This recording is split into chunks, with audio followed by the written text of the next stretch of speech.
utilicemos en cualquiera de las etapas, ya sea a nivel escolar o en este caso a nivel universitario, no sea solamente para aprobar el examen. Lo que se quiere es que aprendamos para toda la vida, que todos los conocimientos que nosotros vayamos a adquirir nos sirvan para el desempeño profesional, para nuestro día a día, para que podamos aplicarlos en todas las circunstancias y situaciones que nos pone la vida, ya sea en la vida familiar, como también dentro de lo que es el desempeño profesional o laboral. Entonces, de eso vamos a hablar ahora y obviamente que en este caso el objetivo de avanzar este tema relacionado con las estrategias de aprendizaje es que ustedes elijan la estrategia que está más adecuada a su forma de ser, a sus características personales, para que los ayude a, en primer lugar, comprender todos los contenidos que vamos a analizar y, en segundo lugar, para que logren aprobar el examen. ¿Listo? Y en este sentido, como les decía anteriormente, les he preparado un pequeño video para que ustedes puedan disfrutarlo. ¿Se han preguntado por qué algunas personas parece que aprenden todo al toque, mientras que otras le dedican horas y horas para obtener pocos resultados? Bueno, la respuesta no está en la inteligencia, sino en la estrategia. Hoy vamos a desmenuzar cómo transformar los hábitos de estudio, cómo pasar de ser un receptor pasivo a un aprendiz. Perdón, ¿lo pueden visualizar todavía? Sí. Ok. Adelante. Un aprendiz totalmente activo y estratégico. Para empezar, tenemos que entender el problema de fondo. Ese que seguro muchos hemos sentido, lo que es estudiar sin un mapa claro. Es como si nos soltaran en medio de un lugar desconocido, sin brújula, sin guía, nada. Una sensación de estar perdido que vamos a explorar ahora mismo. Esta sensación,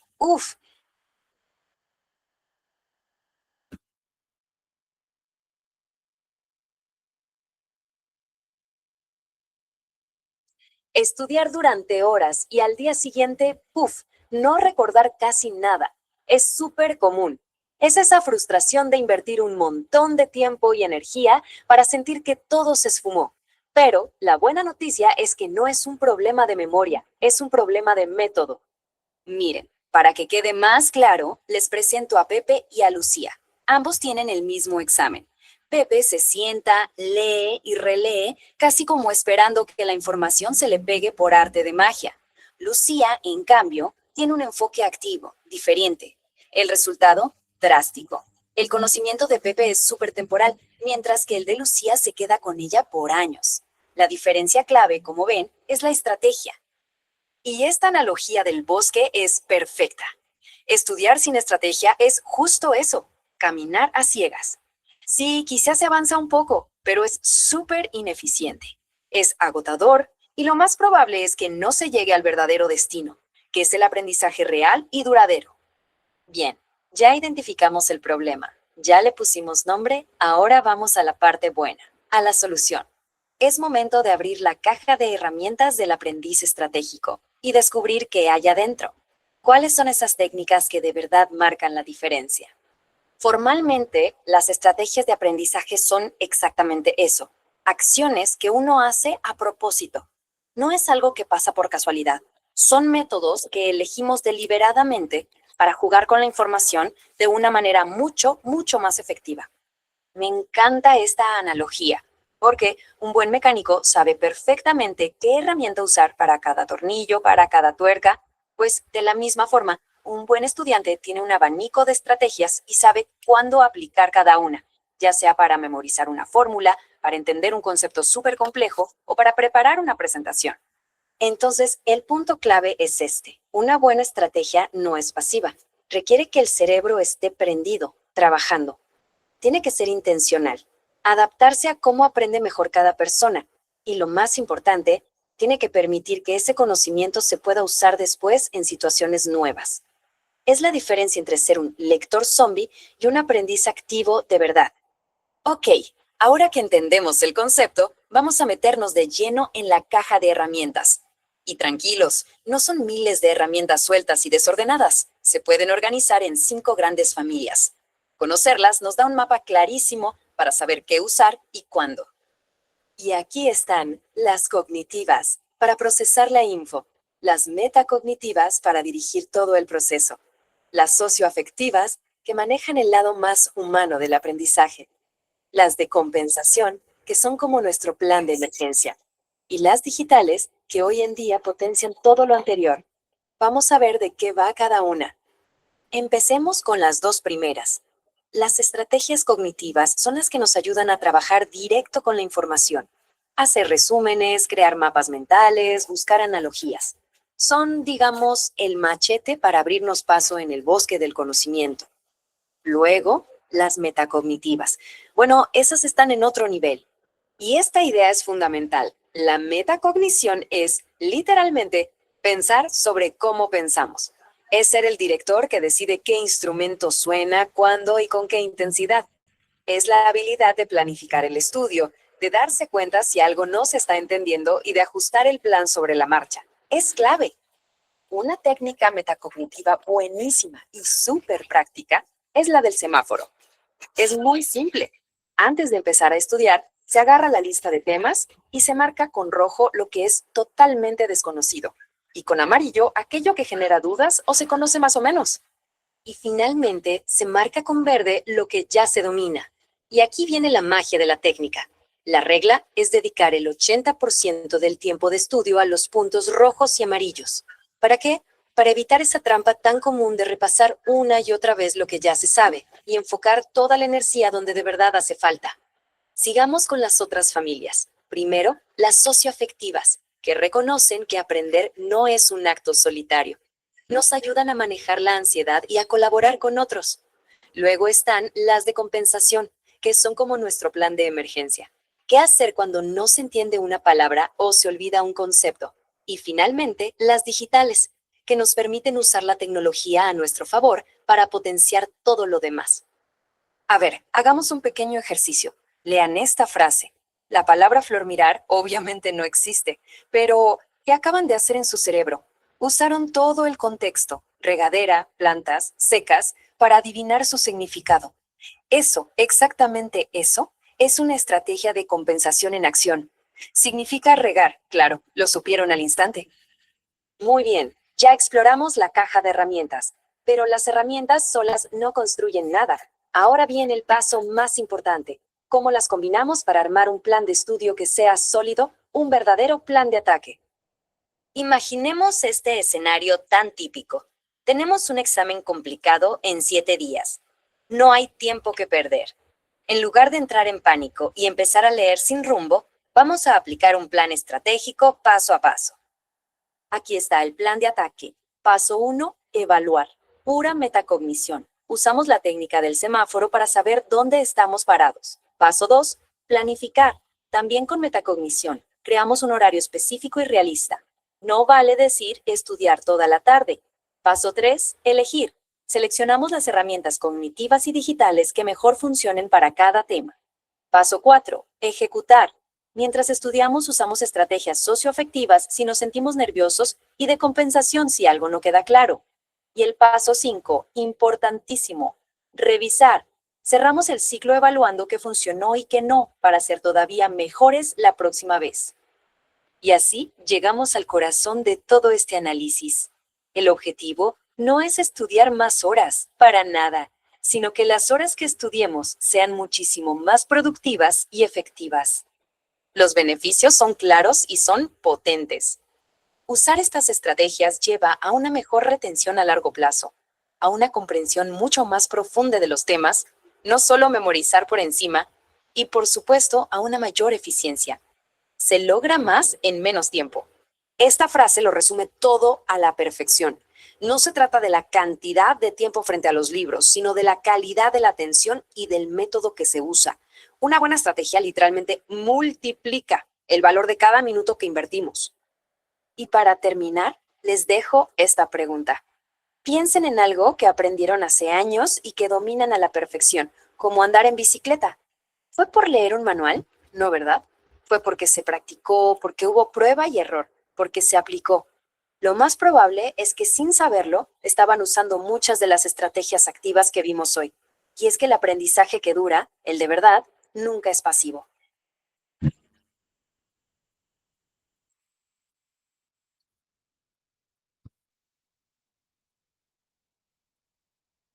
¿Qué les ha parecido, jóvenes? Muy interesante, Elise. Ok, ahora para hacer un pequeño análisis. Identifiquen, y para responder a la pregunta del video, obviamente, ¿no? Identifiquen algo que aprendieron hace mucho, algo que nunca olvidaron, y también vuelvan a ese tiempo de cuando aprendieron ese tema o ese algo que ustedes aprendieron, ese concepto, quizás una forma de encender una computadora o algo que no deben hacer, pero ¿cómo lo aprendieron? ¿Cuál fue la técnica o la estrategia que utilizaron para aprender o por qué se lo recuerdan con tanta facilidad?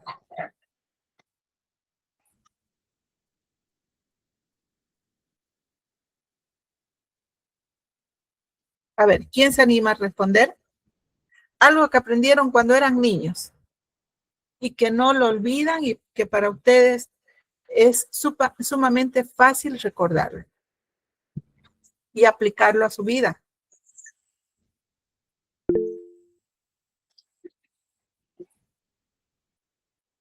Adelante, Suani Salvatierra. Para mí lo que nunca se me olvidó fue el hecho de que mi mamá me enseñó a cocinar. Ya. ¿Y cómo le enseñó a cocinar su mamá? Eh, o sea, estábamos en la cocina y me decía, mira, vos tenés que hacer esto y esto, para que te salga así, ya sabes.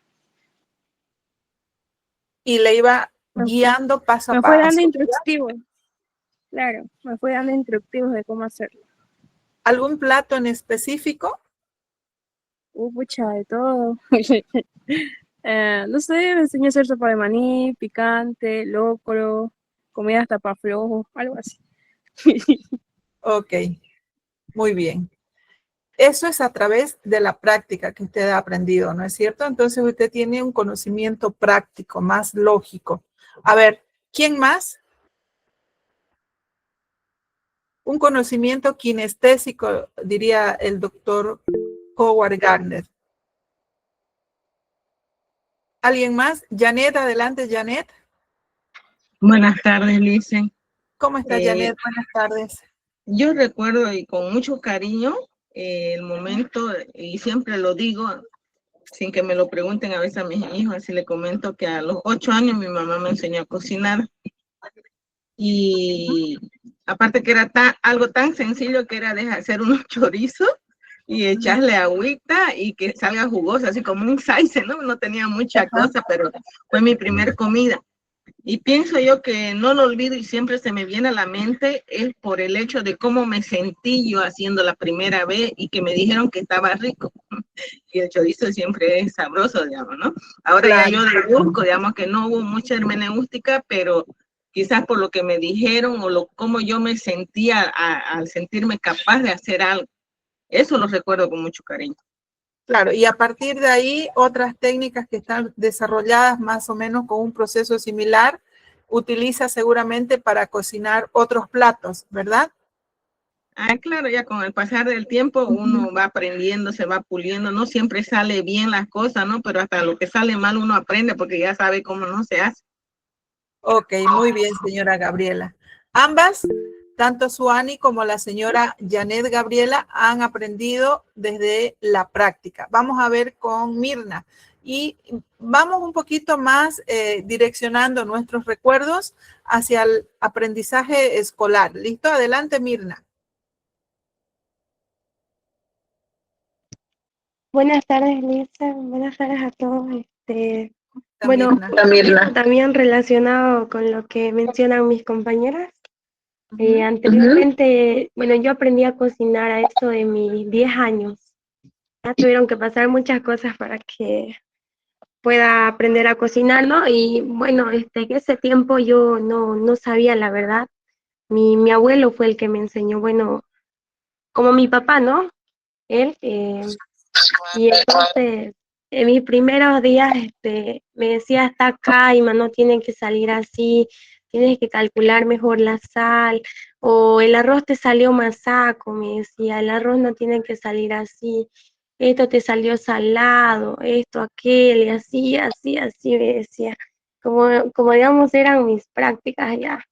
Y ya luego con el tiempo fui cocinando mejor, que hasta incluso llegó a decirme, no, esta comida no la venden ni en el mercado, me dijo, deberíamos hacer para vender. Cocinas Y ahí re, hay dos cosas que incluyó su abuelo para enseñarle.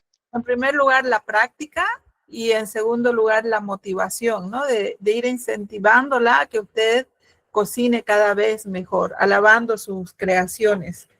Bueno, yo les voy a comentar que cuando yo tenía 5 años, aprendí a sumar y a restar y fue gracias a una profesora. Y nunca voy a olvidar el cómo ella me enseñaba, ¿no? Primero me decía, aprendimos la tabla de multiplicar del 1 por 1, 1 por 2, la tabla del 1 y la tabla del 2. Y ella, cuando yo logré sumar y multiplicar, hizo una fiesta en el curso, alabó mis logros y me hizo sentir tan bien que yo a partir de ahí procuraba todo el tiempo aplicarme en esa materia, especialmente con esa profesora. Entonces, muchas veces influye mucho la forma en cómo te enseñan, en cómo les enseñan a uno para que uno pueda captar los conocimientos o todos los temas que estamos abordando en las diferentes clases, ¿no es cierto? Y en las diferentes etapas de nuestra vida. Y hay algunas situaciones que nos marcan más. Ahora, el ejercicio era también recordar cómo hicieron para enseñarnos y para que esos conocimientos se fijen en nuestra mente. Pues nuestra profesora, en ese caso mi profesora, nos hacía dibujar palitos en la pizarra. Y nosotros teníamos la oportunidad de contar los palitos y sacar los resultados que ella nos pedía en el ejercicio. Entonces, cuando yo ya fui madre, enseñé con la misma estrategia a uno de mis hijos y mi hijo me superó porque él a partir de entonces comenzó a aprender a multiplicar, a dividir por deducción. Y nosotros podíamos preguntarles la tabla de, a ver, ¿cuánto es 300 por 500? Y él con 5 añitos nos respondía de manera automática la respuesta. No había necesidad de que él aprenda la tabla del 1 por 1 o del 2, la del 2, la del 3, la del 4, porque él aprendió con la tabla del 1 por deducción.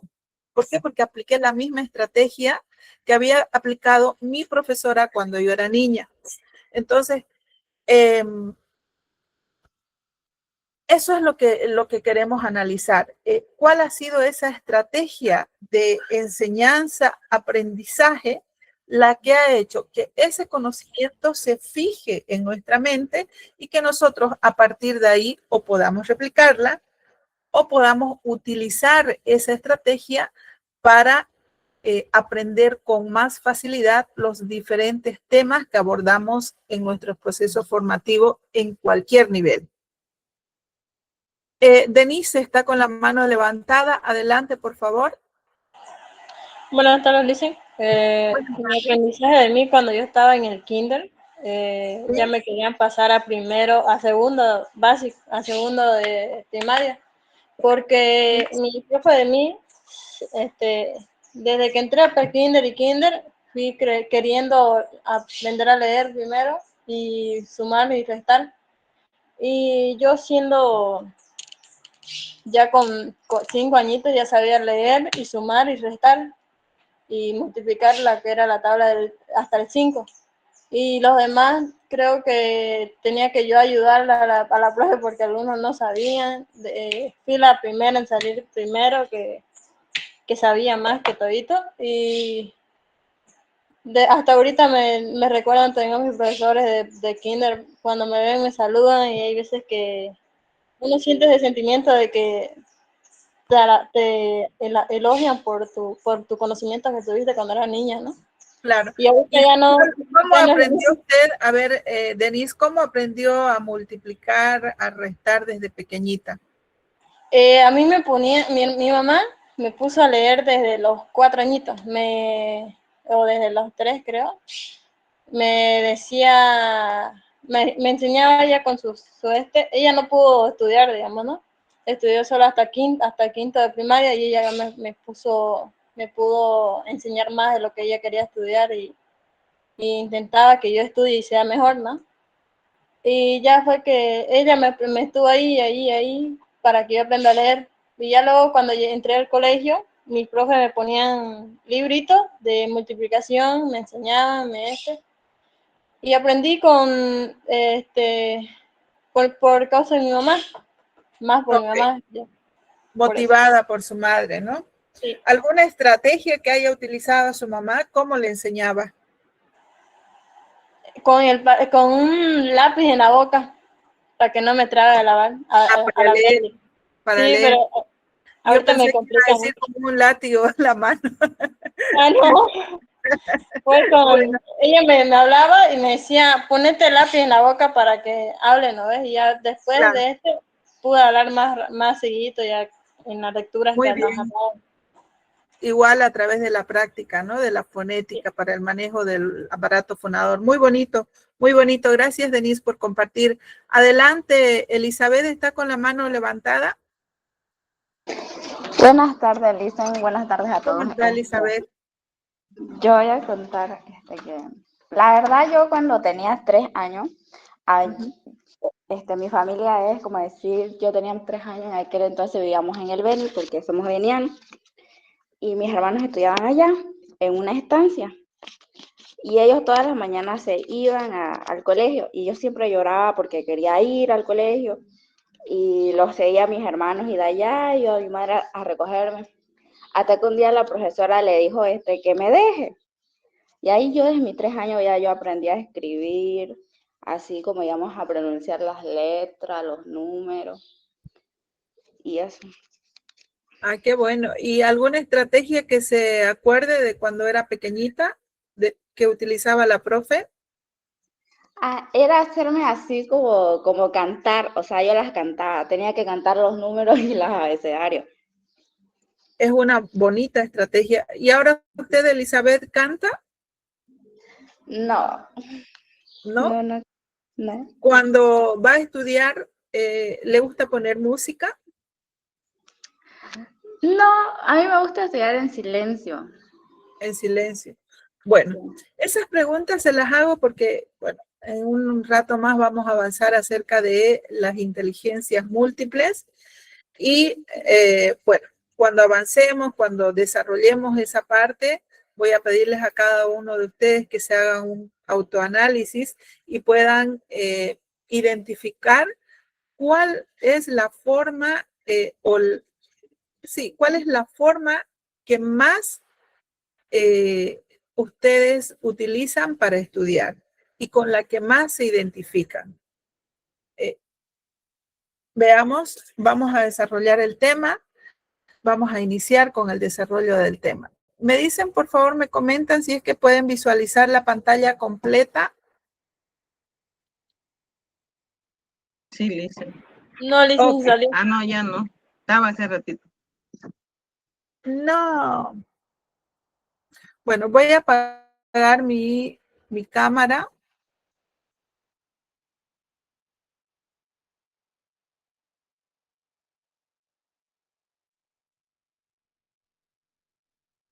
¿Me confirman, por favor? No se ve. Sí, estoy intentando, me dice que se está preparando. Ahora sí, Lisa. ¿Sí? Ya. A ver, un ratingo que tengo que darle acá. Ok, ya lo pueden ver, ¿no? Sí, Sí, Ok, se vamos salió, a comenzar dice. dejó de otra vez. compartir. Vamos a tener que ver nuevamente como lo hacíamos antes. Creo que cuando lo agranda más, dicen, es donde se cierra. Se pierde, ¿no? Sí, le dicen. Vamos nuevamente. Por lo visto no vamos a poder ver pantalla completa. ¿Ah?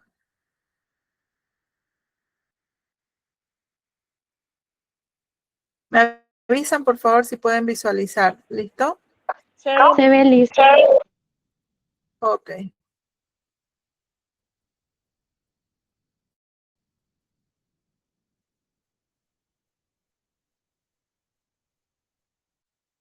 ¿Lo ven? Se ve listo. Ok. Vamos a comenzar respondiendo qué son las estrategias de aprendizaje. Y quiero que tomen en cuenta estas palabras que están marcadas con negritas. Son un conjunto de acciones conscientes, intencionales y planificadas que usamos para aprender más rápido y mejor. En el texto que ustedes tienen, hacen una pequeña analogía que indica que las herramientas o que las estrategias de aprendizaje son como herramientas de un mecánico. Y si nos vamos a visualizar, o si cada uno de ustedes visualizan cómo trabaja un mecánico, vamos a darnos cuenta que, a ver, si tomamos como ejemplo solamente la llave Crescent, que es una llave grande, no sé si alguien la conoce. Bueno, con esa llave podrán solucionar algunos temas de tuercas, quizás en una bicicleta, en una moto, pero la misma llave no van a poder utilizarla para abrir un candado, para para solucionar un problema en una mesa o en una heladera, en caso de que estén arreglando una heladera. Para cada uno de esos artefactos van a utilizar diferentes tipos de herramientas, ¿no es cierto? Por lo tanto, ¿qué es lo que nos quiere decir esta estrategia? Que si nosotros tenemos diferentes temas o diferentes áreas del conocimiento para estudiar, para aprender, también debemos utilizar diferentes estrategias. No podemos utilizar, a ver, la misma estrategia para estudiar matemáticas y lenguaje. ¿Por qué creen que no podríamos utilizar las mismas estrategias? Porque en matemáticas son números Son temas y en diferentes. lenguaje es eh, como lecturas, digamos, algo así. Claro, el uno Matemática es más práctico. es práctico, ¿no es cierto? Es lógico, práctico y es cuantitativo. En cambio, el lenguaje es teórico Lección. y puede ser oral o escrito dependiendo de lo que estemos estudiando, ¿no es cierto? Estamos estudiando las palabras en lenguaje y los números en matemáticas. Entonces son temas diferentes y por lo tanto debemos utilizar diferentes estrategias porque el grado de dificultad son diferentes también en cada una de las áreas. Lo importante es que ustedes tomen en cuenta que al momento de iniciar cualquier proceso de estudio, ya sea para un examen o simplemente para definir un ritmo de estudio, ustedes tienen que encontrar la estrategia que más se adecua a su forma de ser. No tener o no utilizar estrategias cuando estamos iniciando un proceso de estudio es como caminar, es como jugar a la gallinita ciega, diría yo. ¿Alguna vez han jugado a la gallinita ciega? Sí, le dicen. Sí. Bueno, cuando le ponen la venda a uno a los ojos, uno no sabe para dónde correr ni dónde encontrar al miembro que está jugando o al amigo que está jugando con nosotros a la gallinita ciega. ¿Cuántas veces se han caído cuando están jugando a la gallinita ciega? Hartísimas veces, sobre todo, se chocan ahí. Nos chocamos, nos caemos, claro que nos reímos, la pasamos bien, pero bueno, apliquemos eso a nuestros estudios, es lo mismo, chicos. Sin estrategia no la vamos a pasar tan bien porque sí nos vamos a cansar, pero nos vamos a chocar, vamos a esforzarnos y no vamos a ver los frutos de nuestro esfuerzo. En cambio, cuando utilizamos una estrategia es como tener una brújula en mano y decir, bueno, ¿a dónde estoy yendo? Ahora más que brújula es como tener el GPS activo y decidir dónde vamos a llegar, cómo vamos a llegar, de qué manera o en qué vamos a llegar y qué es lo que queremos hacer cuando lleguemos. ¿Y cuál sería ese qué queremos hacer? Es cuánto queremos sacarnos en nuestras notas, cuánto queremos mejorar. Entonces, por eso es importante que ustedes, a partir de ahora y con los conocimientos que vamos a analizar a partir de este tema, ustedes definan qué estrategias utilizar para rendir su último examen. En realidad, eso es lo que se busca con estos temas. Vamos primeramente a realizar un diagnóstico. Por favor, a quien esté con el micrófono encendido, voy a rogarles que apaguen el micrófono. Gracias. Y para definir qué tipo de estrategias vamos a utilizar, primeramente tenemos que hacer un autodiagnóstico. Y esto les voy a pedir que ustedes comiencen a hacerlo desde ya. A ver quién se anima a responder al final del autodiagnóstico. ¿Listo? Analicen, y sin ir muy lejos, analicen las dos últimas clases de lenguaje.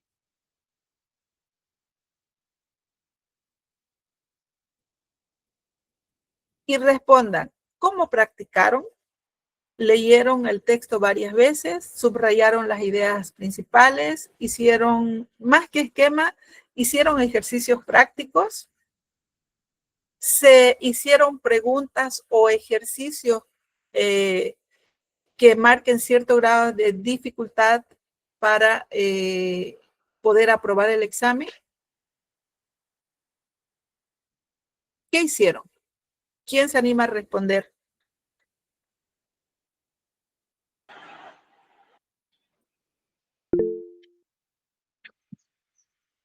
Adelante.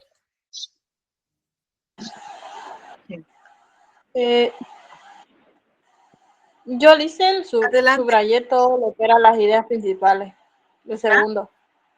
Lo segundo. Ok. Sí. ¿Considera que fue suficiente con eso o le faltó hacer algún tipo de ejercicios? Tomando en cuenta. Me faltó. Le faltó, ¿no es cierto? Muy bien, Denise. ¿Alguien más que quiera responder? Yo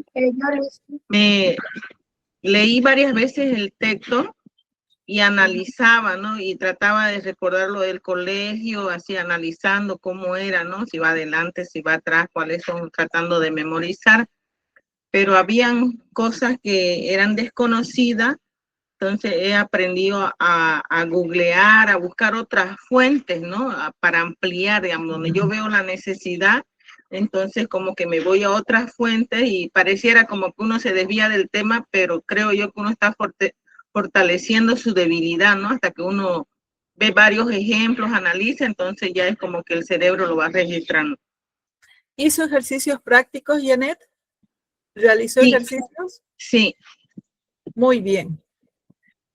¿Quién más? Angélica, si no me equivoco. Denise, por favor, baje su manito. Y adelante, Angélica. Sí, me hice preguntas a mí misma sobre el tema. Ya. Era como que lo repasaba y trataba de darme, que sea más interactivo lo que estaba diciendo, y me lo preguntaba, y me lo preguntaba. Y eso le ayudó. Sí. ¿Alguien utilizó todas las estrategias? o más de una de las estrategias?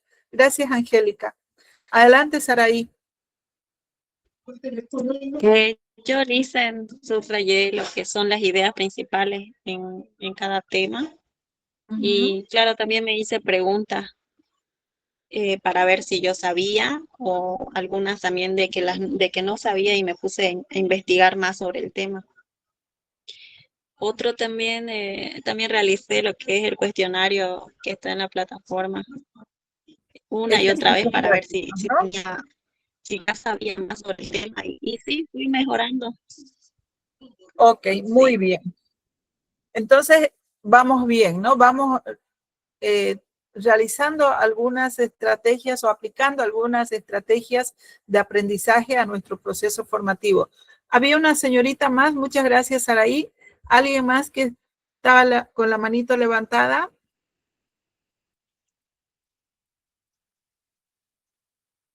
Bueno, vamos a continuar.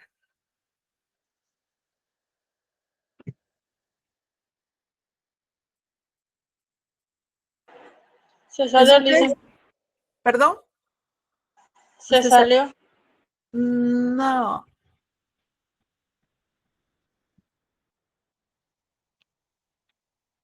O sea, ya no está compartiendo pantalla, Lisa. Sí, voy a volver a compartir, perdón. Es este internet que nos juega una mala pasada.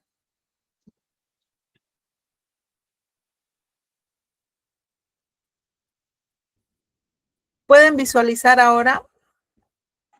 Sí. Ok. Bueno, no voy a ampliar la pantalla, pero espero que puedan verla completa. ¿La ven, chicas y chicos? Sí, dicen, se ve. Se ve, Lisa. Ok. Ahora vamos a ver cómo reconocer una buena estrategia. Vamos a conocer cuáles son las características que debe tener una técnica para que ésta se adecue a nuestras necesidades de aprendizaje. En primer lugar, tenemos que definir cuál es la intención que nosotros tenemos al aplicar la técnica. La intencionalidad hace referencia a qué es lo que nosotros buscamos cuando utilizamos determinada estrategia.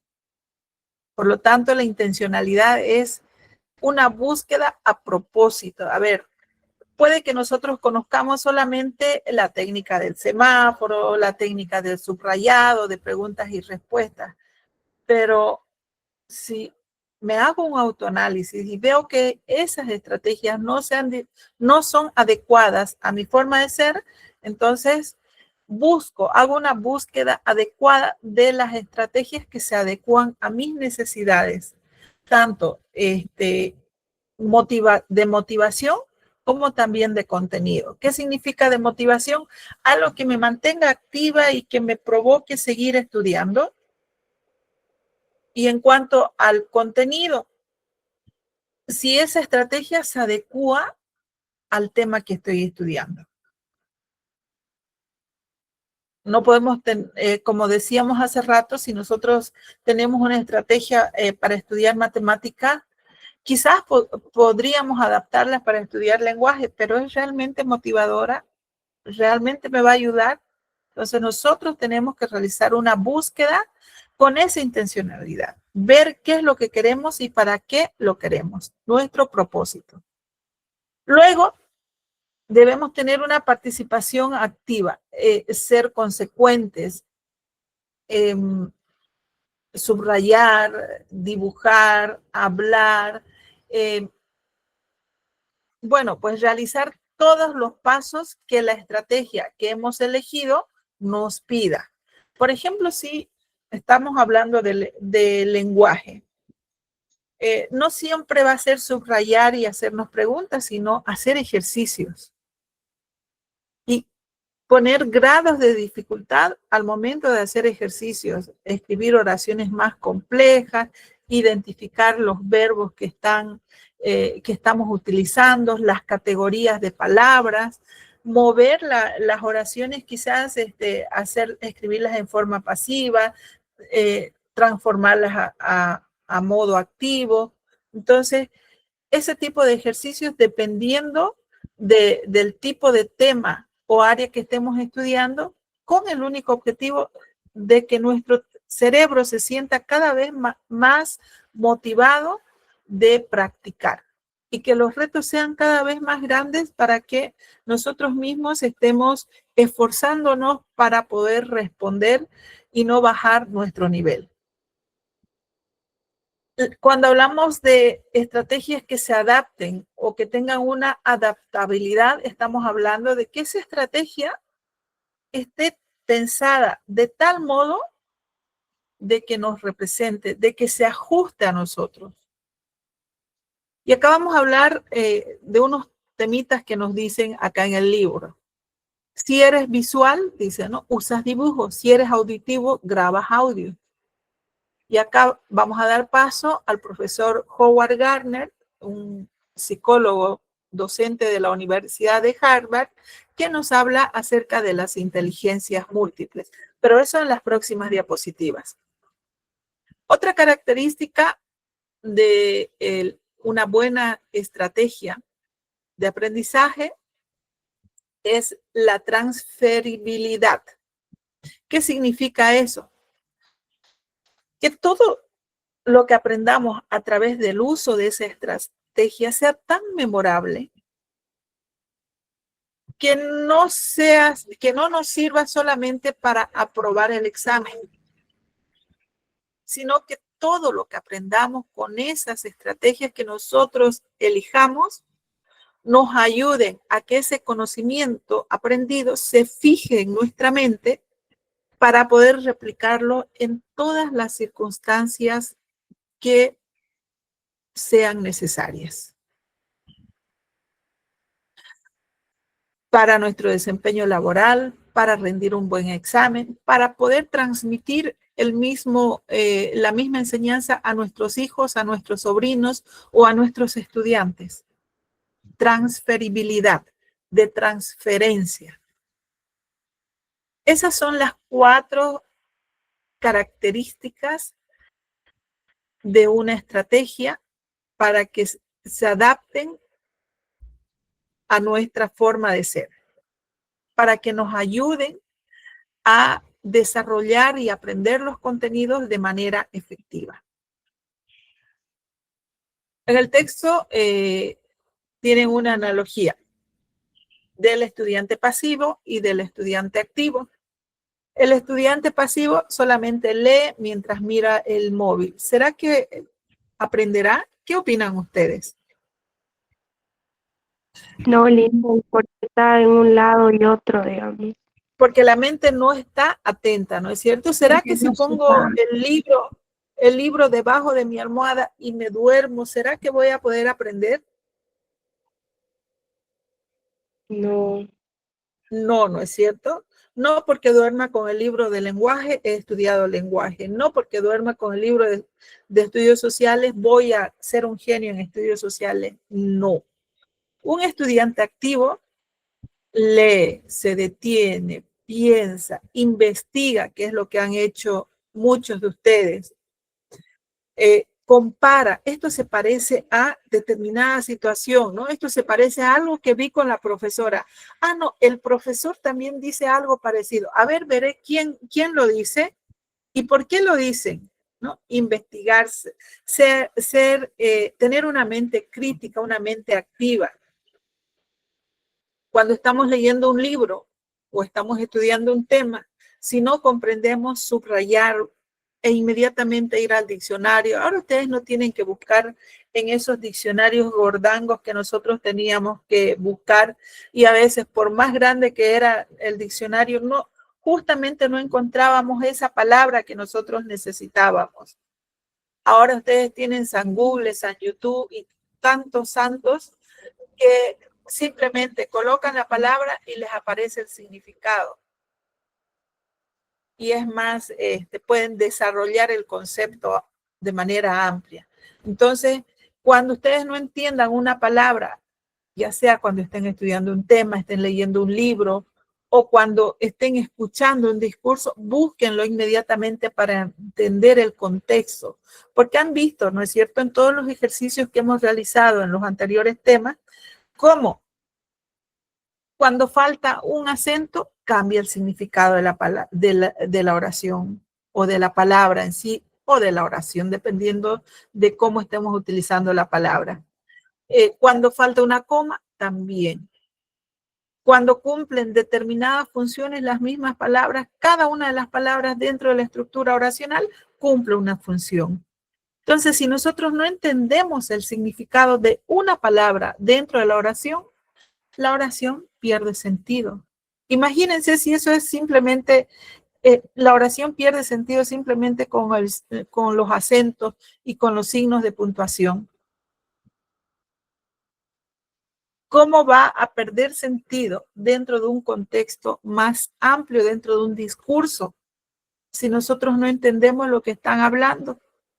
Entonces, cuando nos pase eso, San Google, buscar los conceptos para poder comprender todo lo que se está diciendo. ¿Entendieron, chicos? Sí, listen. Bueno, ahora vamos a ver este temita. Cuando en el texto nos hablan de adaptabilidad y nos dicen que si eres visual usas dibujos, si eres auditivo grabas audio. Ahora vamos a ver la postura del profesor Howard Gardner, que fue docente de la Universidad de Harvard, quien hizo una investigación acerca de la inteligencia humana durante muchos años. Los resultados de sus investigaciones indican de que el conocimiento humano no es único y que, por lo tanto, tampoco es medible. Gardner dice que existen criterios que permiten medir si un talento puede ser considerado inteligencia o simplemente talento. Que las inteligencias son lenguajes que hablan todas las personas, que estas inteligencias se encuentran influenciadas en parte por la cultura a la que cada uno de nosotros pertenecemos y que son herramientas que todos los seres humanos podemos utilizar para aprender, para resolver problemas y para crear. Ahora vamos a ver cuáles son esos tipos de inteligencias. No nos olvidemos que la postura del profesor Howard Gardner titula inteligencias múltiples. Howard Gardner nos dice que existen 8 tipos de inteligencia. 1, 2, 3, 4, 5, sí, 8 tipos de inteligencia. Tenemos la inteligencia lógica matemática, que es la que está relacionada con la resolución de problemas matemáticos. Generalmente esta inteligencia la poseen los científicos, matemáticos, está relacionada con el modo del pensamiento hemisférico lógico y con lo que la cultura occidental ha considerado siempre como la única inteligencia o la inteligencia más importante para el desarrollo de la ciencia cuantitativa. Luego está la inteligencia espacial. Consiste en formar un modelo mental del mundo en 3 dimensiones. Es la inteligencia que tienen los marineros, los ingenieros, los cirujanos, los escultores, los arquitectos o los decoradores. ¿Alguien del grupo se identifica con estas 2 inteligencias?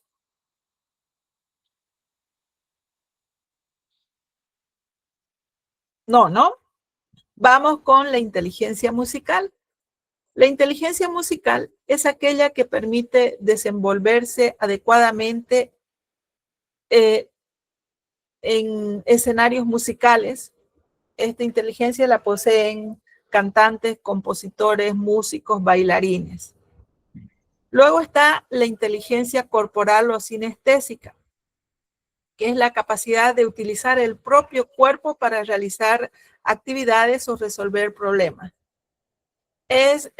la inteligencia de los deportistas, de los artesanos, los cirujanos y los bailarines. ¿Por qué?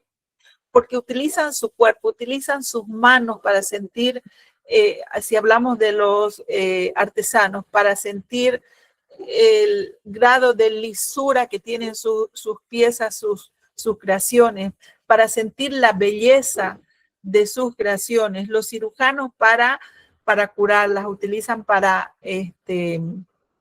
hacer sus operaciones. La inteligencia intrapersonal es otro tipo, es la que permite entenderse a sí mismo, no está asociada a ninguna actividad concreta. Esta inteligencia intrapersonal generalmente la utilizan los psicólogos, los filósofos. Y la inteligencia interpersonal es la que permite entender a los demás. Se la suele encontrar en los buenos vendedores, los políticos, los profesores, algunos terapeutas y también los comunicadores. Luego está la inteligencia lingüística. Esta inteligencia la poseen los escritores, los poetas, los buenos redactores. Utiliza ambos hemisferios, el hemisferio lógico-matemático y el hemisferio emocional. A ver, chicos, ¿con qué tipos de inteligencia se identifican ustedes?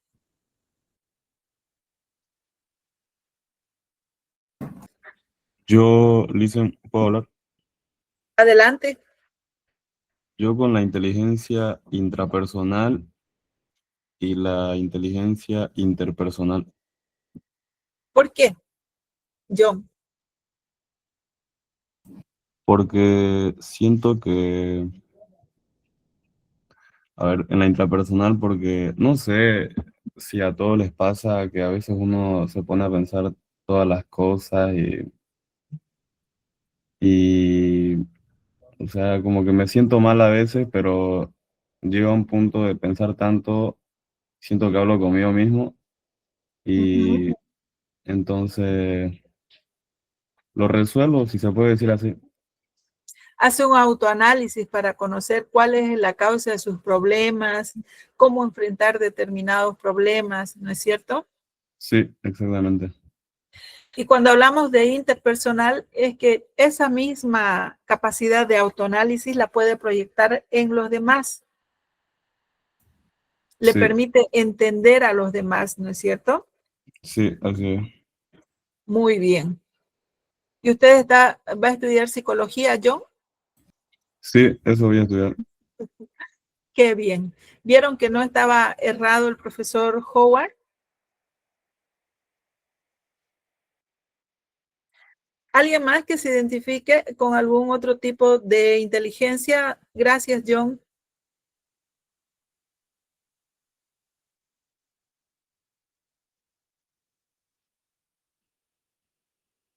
¿Alguien más?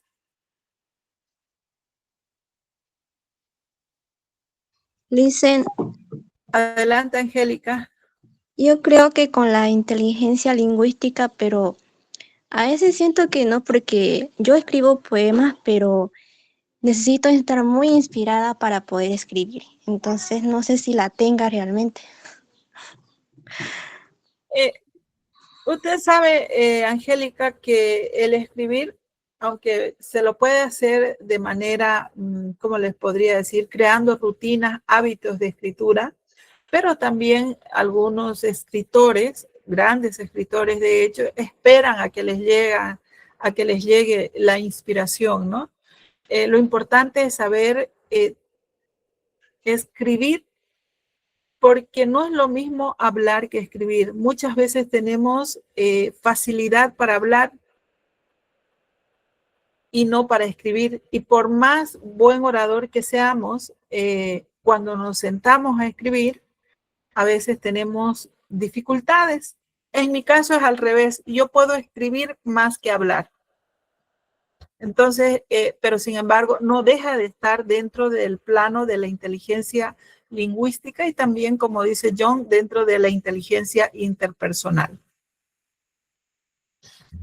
El profesor Howard divide estos tipos de inteligencias en 3 categorías. En categorías objetivas que están relacionadas con el mundo físico, que son más cuantitativas, se podría decir. Están dentro de este tipo de inteligencias están las lógico-matemáticas, la kinestésica y la espacial corporal. La espacial corporal puede ser que la tenga, por ejemplo, un arquitecto, como vemos acá un niño jugando con sus cubos, pero él de manera, ¿cómo les podría decir? De manera improvisada, empíricamente, él comienza a armar los espacios, a organizar espacios a través del juego, ¿no es cierto? Y para eso utiliza el cuerpo, utiliza la mano y está delimitando espacios. La kinestésica es cuando utilizamos las manos para poder aprender. La lógico-matemática, obviamente pensamos todo lo que aprendemos en nuestra vida o todos los conocimientos que se nos entregan, lo vamos relacionando con números. ¿Les ha pasado eso alguna vez? A ver, para aprender, por ejemplo, algún concepto, lo van relacionando con algún número y de ese modo, en vez de acordarse de los conceptos, se acuerdan más de los números y a partir de ahí van sacando sus deducciones. ¿Alguien ha pasado por esa experiencia de relacionar algunos datos directamente con números? Se podría decir lo que yo, por ejemplo, el año de mi nacimiento, 1991, me pasó recién cuando estaba estudiando y vi, digamos, unos autores de algo en 1991 y yo decía, por medio de esto me voy a acordar, decía. Es mi cumpleaños, ¿no es cierto? Lo relacionaba con el cumpleaños.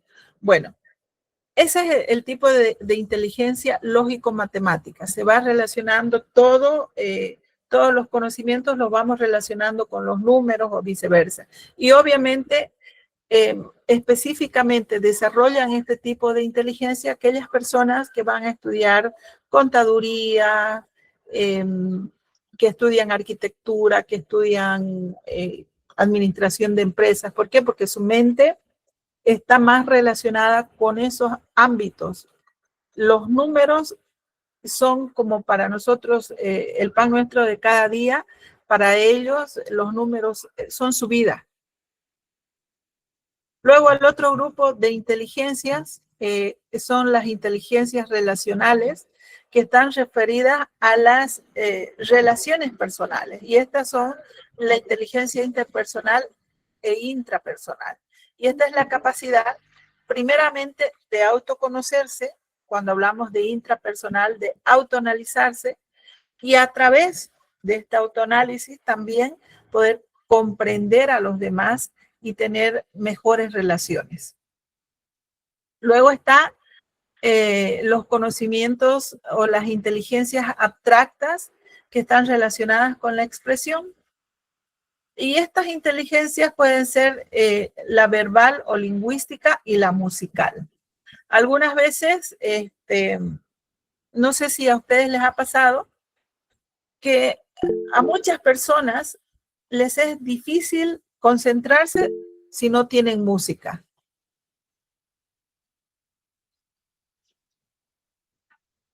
Y otras personas así utilicen una serie de estrategias para poder marcar y diferenciar los contenidos que les son más difíciles, menos difíciles, o los que ya dominaron, no se conforman mientras no leen sus textos o los temas de manera oral, en voz alta. O en voz baja también, pero leer. Leer es parte fundamental, repetir en varias oportunidades. Esta forma de aprendizaje está relacionada con la verbal lingüística y el conocimiento musical. ¿Quiénes se identifican con estas características?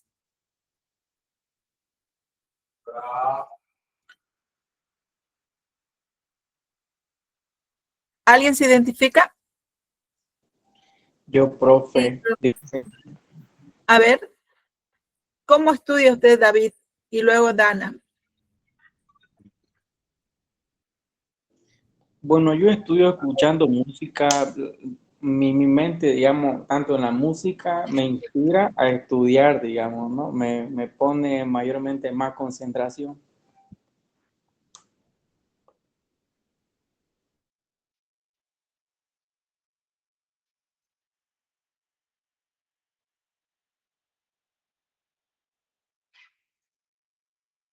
Gracias, David.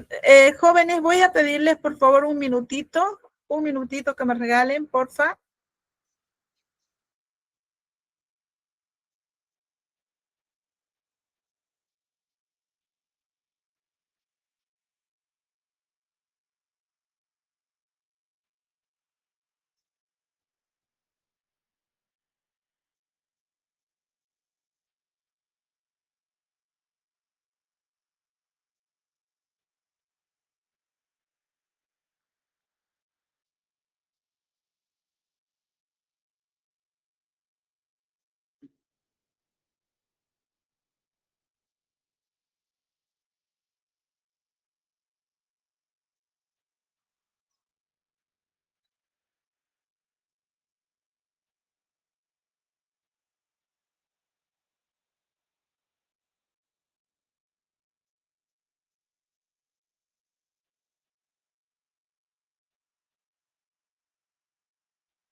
Perdón, jóvenes.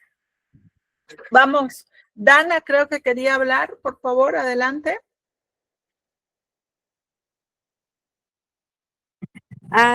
No, pues es que no sé, solamente estudio con la música ya. Estudio con la ¿A música usted? porque me aburre a veces y no sé concentrarme. Y me aburre, pues si no tengo música no hago nada. Muy bien, esos son los tipos de inteligencia. No es que uno se aburra o no, sino que nuestro cuerpo, nuestra mente más que todo, asume que la música es la que los motiva. La música es la que le da sentido a su proceso de aprendizaje. Y esa es es un tipo de inteligencia. Adelante, Janet. Con lo que preguntó, yo soy una persona que para estudiar tengo que leer en voz alta. Cuando lo leo es como si alguien me lo estuviera hablando, me lo estuviera diciendo. No es lo mismo que yo lea en silencio, no puedo, digamos así. No sé qué es lo que pasa conmigo, pero a mí me gusta leer en voz alta para aprender. Es que es un tipo de inteligencia, señora Janet, es la inteligencia verbal lingüística, que puede ser, que se manifieste precisamente a través de la lectura en voz alta o la lectura en silencio, pero está relacionada con los diferentes tipos de lectura. Y la persona, no es lo mismo, obviamente que todos para conocer, dominar un tema, todos tenemos que leer, ¿no es cierto?, el texto, pero para muchos les significa un verdadero sacrificio leer. Y por lo tanto, adoptan técnicas que quizás sea el subrayado, pero si van a volver a leer, solamente se limitan a leer el subrayado. Y lo leen así de pasada, lo leen rápido.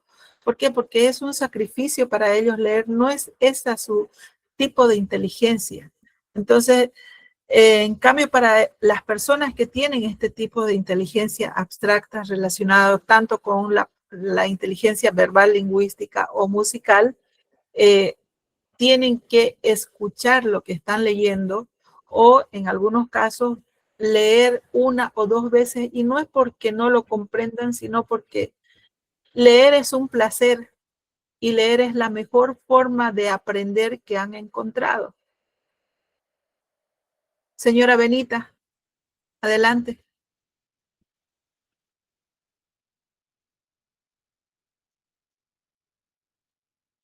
Bueno, ahora retomamos nuevamente luego de haber desarrollado estos tipos, de haber conocido los diferentes tipos de inteligencia, vuelvo a esta lámina donde cuando hablamos de las características de las técnicas o de las estrategias, en el texto nos dicen que estas estrategias que nosotros adoptemos para estudiar deben estar ajustados a nuestras necesidades de aprendizaje. Y nuestras necesidades de aprendizaje están relacionadas precisamente con los tipos de inteligencias que nosotros tenemos. Nos dicen en el texto, si eres visual, usa dibujos. Bueno, pues en este caso, si tenemos un tipo de inteligencia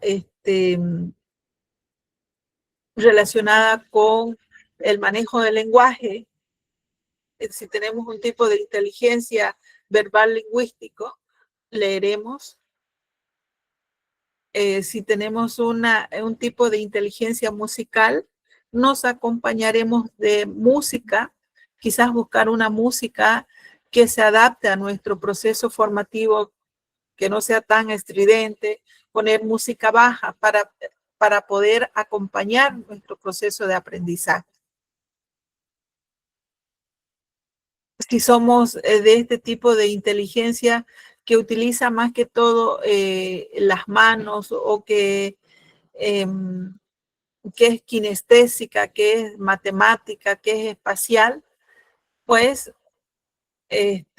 tendremos que adoptar técnicas que estén relacionadas con este tipo de inteligencia. Adaptar estrategias también que puedan ser utilizadas en función a nuestro tipo de inteligencia. Por eso es importante que todos nos conozcamos, nos hagamos un autoanálisis para poder elegir de manera adecuada el tipo de estrategia que más se adapta a nuestra forma de ser.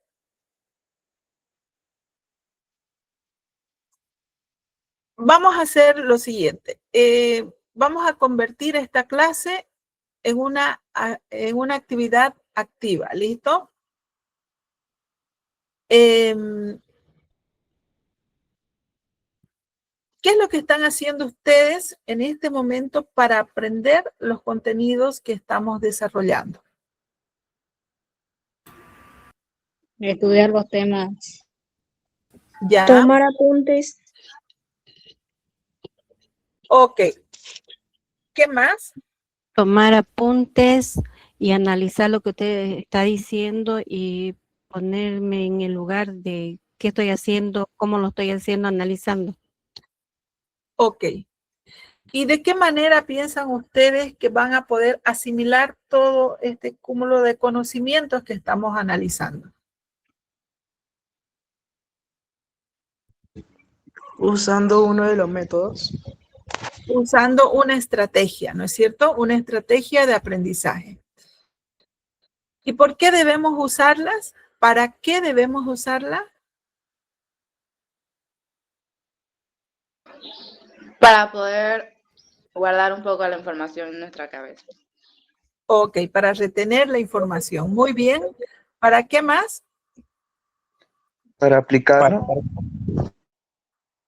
Ya. Para que no se nos complique y sea más fácil en aprender. Ok. ¿Ustedes creen que asimilando la información, tratando de retener toda esta información que ustedes tienen en su mente, haciendo una analogía con todo lo que han aprendido en todas estas semanas en el colegio, van a poder hacer un razonamiento crítico de todo su proceso de aprendizaje?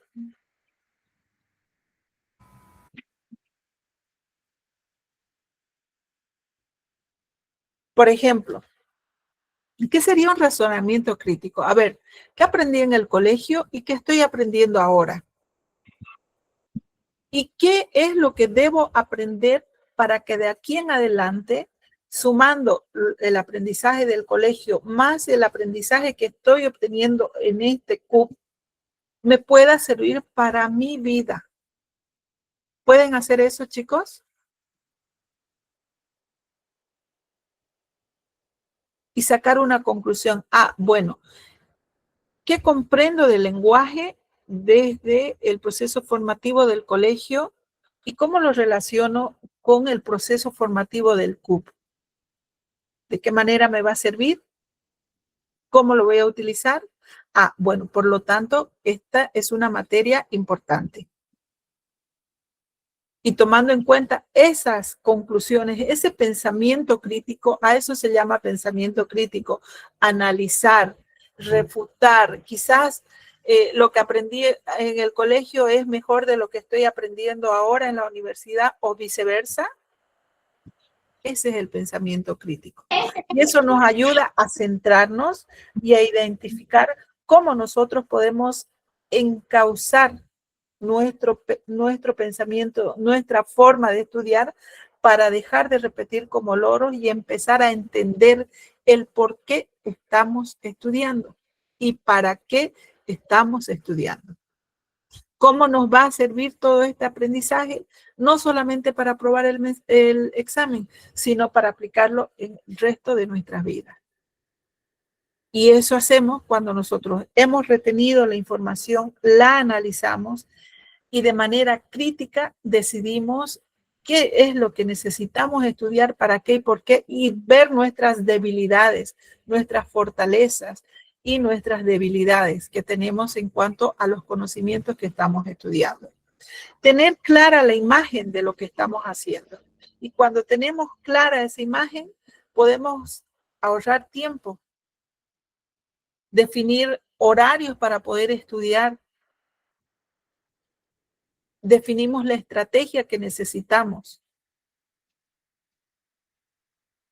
Y no es lo mismo estudiar 1 hora con una estrategia definida, con una meta definida, que estudiar 4 horas así simplemente por estudiar y por aprobar. No es lo mismo. Luego, debemos tomar en cuenta la metacognición. Y esta metacognición está relacionada también con el pensamiento crítico. Aprender a conocernos. ¿Cuánto puedo dar yo para mi formación? ¿Qué tiempo le voy a dedicar a mi proceso de formación? ¿Cuán importante es mi proceso de formación? ¿Cuáles son mis debilidades? Siempre, jóvenes, tenemos que analizar lo que nosotros tenemos con lo que necesitamos y lo que debemos lograr. Entonces, cuando utilicemos o identifiquemos una estrategia, debemos saber o tomar en cuenta por qué la estamos utilizando. ¿Para qué la estamos utilizando? ¿Entendieron, jóvenes?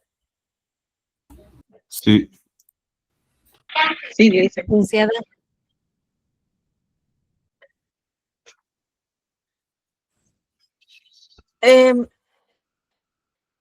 Vamos a seguir con las analogías que nos proporciona el texto. El texto nos da un ejemplo en la vida real y nos dice, 2 universitarios estudian lenguaje. Pepe estudia sin estrategia y se limita a memorizar conceptos, aprueba el examen, pero ¿qué piensan que le pasó a Pepe? Cuando necesita aplicar esos conocimientos en la vida real y en otras situaciones, ¿será que Pepe tendrá un buen desempeño? Sí. ¿Alguien dijo sí?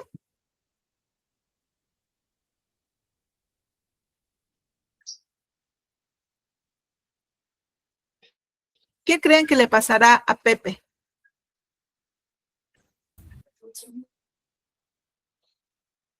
Que tal vez solamente estudió para el momento y se lo memorizó y ya después no lo pone en práctica y se olvida. Así es. Y por ejemplo, si solamente estudió para el examen y en la vida real se le presenta, hablemos del lenguaje, ya no vamos a hablar de otras áreas. la Ana es bonita, se le presenta una oración en su trabajo, por así decirle, algo que quizás no se da en la vida real, pero vamos a suponer, de que alguien le diga, a ver, describa a Ana. Describa a Ana por escrito. Y él comienza diciendo, la Ana es bonita. ¿Será que está bien escrito? No. El primer nombre quizá. ¿Por qué? Porque no necesita este artículo, ¿no es cierto? Directamente debería iniciar con el nombre. Entonces, pero si Pepe estudió, no se esforzó, simplemente aprobó el examen, no pone en práctica lo que vio en lenguajes, seguramente para él, en su momento, esta oración va a estar correcta. ¿Y qué creen que les va a pasar en su trabajo si ven esa oración?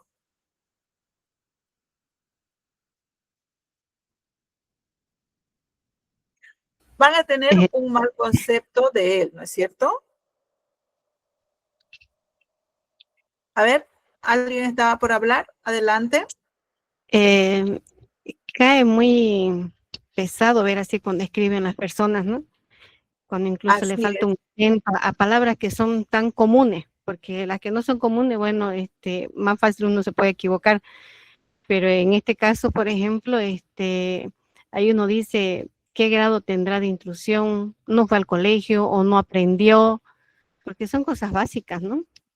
Son Y cosas tan simples, ¿no, señora Emi? Que tan sencillas, pero que a la vez dicen mucho de su capacidad, de su formación, y que puede causarle muchos problemas. Pero vamos al lado contrario. Gracias, señora Emi. Lucía, que estudió con estrategia, que practica, que amplía la información, que analiza, compara, practica y practica, aprueba el examen y llega a un trabajo y le piden lo mismo. Por ahí hagamos de cuenta que Lucía sea compañera de Pepe y a ambos le piden el mismo trabajo. Y Lucía comienza con esta oración.